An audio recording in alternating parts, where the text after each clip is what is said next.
Hello and welcome to Business Incorporated, coming to you live from our Lagos studios. I'm Chimeze Obi Iwawu. Coming up on the program, Africa's working age population to reach 1 billion by 2030 amid rising jobless rate. South Sudan to return to pre-war oil production levels by mid-2020. Plus, final investment decision for Mozambique gas block seen between March and April. We'll start off the show with the markets. And the new week started well for most markets here in Africa, with the JSE index in South Africa leading the gains at intraday. The NSE index was also positive, up 0.34%, irrespective of the election fever. Egypt was up 0.55%. The Kenyan market closed unchanged on Friday. And in the Middle East, all major Gulf stock markets slipped amid falling oil prices, with Qatar dropping sharply as its blue-chip banks slid. Qatar's index was down 1.33%, with the Middle East and North Africa's largest lender, Qatar National Bank, dropping 2.9%. Abu Dhabi's index also down 0.70%, with the country's largest lender, First Abu Dhabi Bank, shedding 0.7%. Dubai's index was down 0.32%, while Saudi Arabia's index edged down 0.22%, with Al Rajhi Bank declining 0.4% and Saudi British Bank shedding 0.4%. And in Europe, stocks rallied in the morning, with market participants looking ahead to a fresh round of U.S.-China trade talks this week. For more on the latest developments from the European space, Ulrich Batz joins us now. Hello, Ulrich. A beautiful week to you. Good afternoon. Thank you. Good afternoon to you, too. Now, the IMF's Christine Lagarde is warning governments to prepare for a possible economic storm as growth forecasts dip. How worried are traders and analysts in Frankfurt?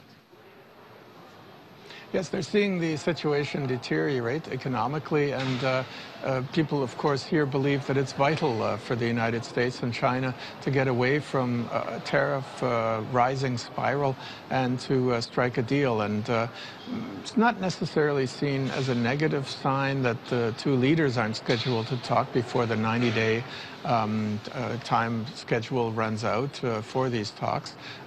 Negotiators are meeting or will be meeting today, and people are happy about that because they think with the experts meeting, the negotiating professionals, the trading professionals, that they might be able to hammer out a deal that will better prepare the two leaders for talks when they meet and seal the deal. If there's not a tariff deal, it would be very, very bad for the economy and would certainly send markets back down into a downward spiral. So people are betting that these talks are going to have at least a partly positive outcome. And Brexit is one of the risks Lagarde is talking about. Latest report says investors have pulled out $2 billion from UK companies in 8 weeks.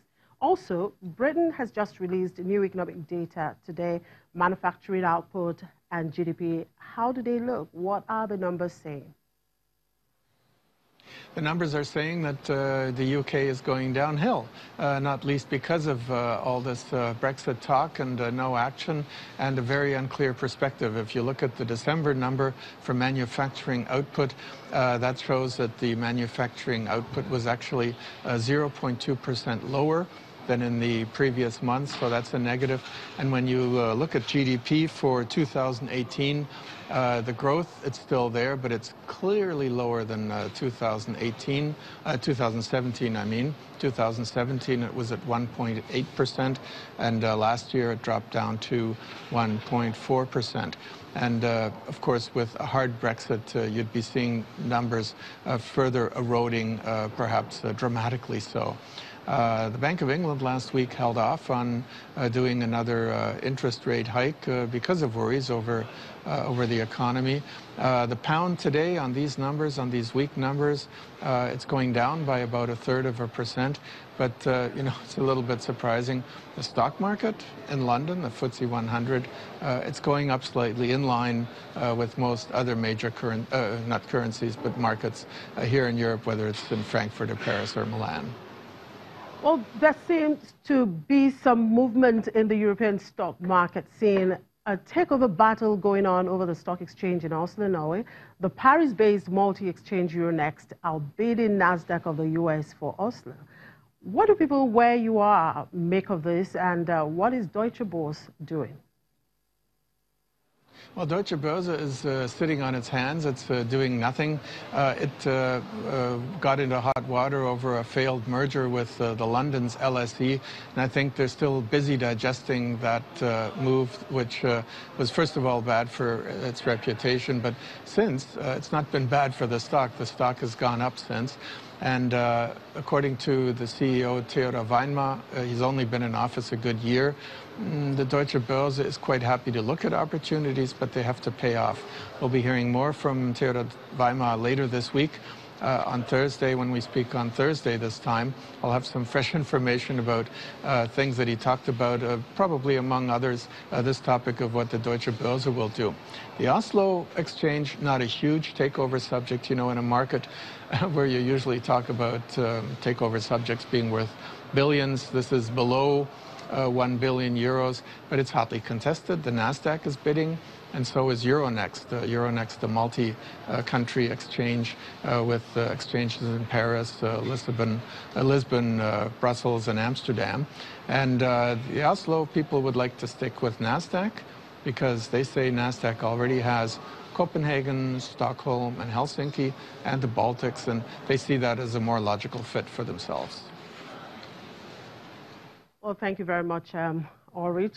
This week is election week here in Nigeria, and I hope you guys out there are keeping an eye on our market and, of course, how the elections will be going.